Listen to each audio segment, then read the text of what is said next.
આજના નવા વિડીયોમાં તમારું સ્વાગત છે। અમે આજે આવી ગયા છીએ કાવડ યાત્રામાં। તો સવારે 6 વાગે નીકળી ગયા હતા સિદ્ધપુર મુકામે। સિદ્ધપુરથી મહેસાણા ચાલીને આવવાનું હોય। અને તો મિત્રો અમે ફતેપુરા બાયપાસ ક્રોસ કરી દીધો છે અને આ જોઈ દો મિત્ર ક્યાં ગયો એટલે ખોવાઈ ગયો।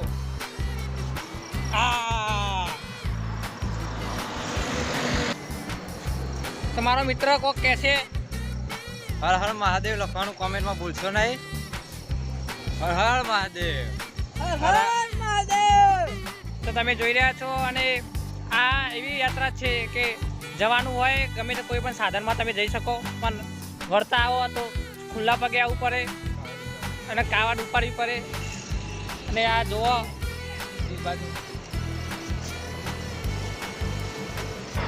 મિત્રો પગમાં તો એવું પૂછે છે કે ના પૂછવાની વાત।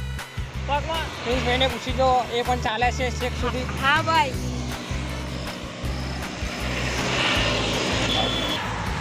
જો મારો મિત્ર બે કાવડ ઉપાડે છે તો હર હર મહાદેવ કોમેન્ટમાં લખજો લ્યા। અરે ભૂલતા નહીં। આ ભાર્ગવભાઈ આવ્યા છે અમદાવાદથી સ્પેશિયલ કાવડ માટે। તો અમે ફાઇનલી ફતેપુરા ગામ વટાવી દીધું છે અને રામાપીરનો ઠેકો પણ છે।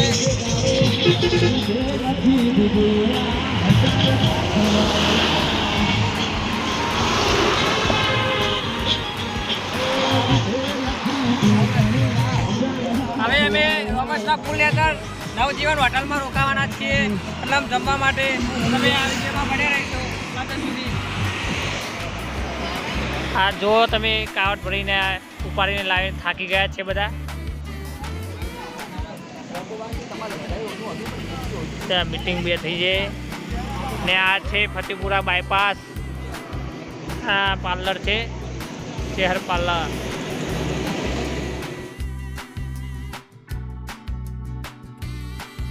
તો ફાઇનલી અમે નવજીવન હોટલમાં આવી ગયા છીએ। અહીંયા જમી અને અમે આગળ નીકળીશું, અમારી આગળ વધાવીશું।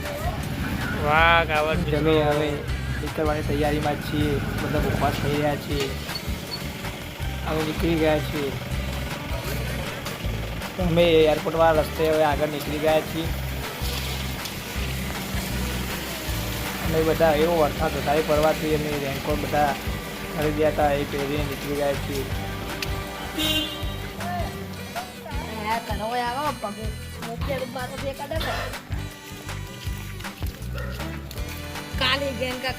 કાલા જાદુ आ गया।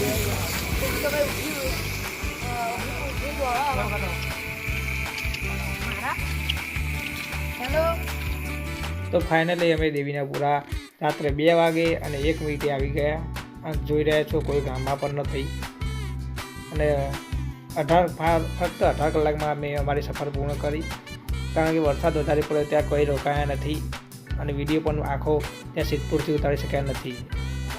જો મંદિરના દર્શન પણ કરી લો અને કમેન્ટમાં હર હર મહાદેવ પણ લખજો।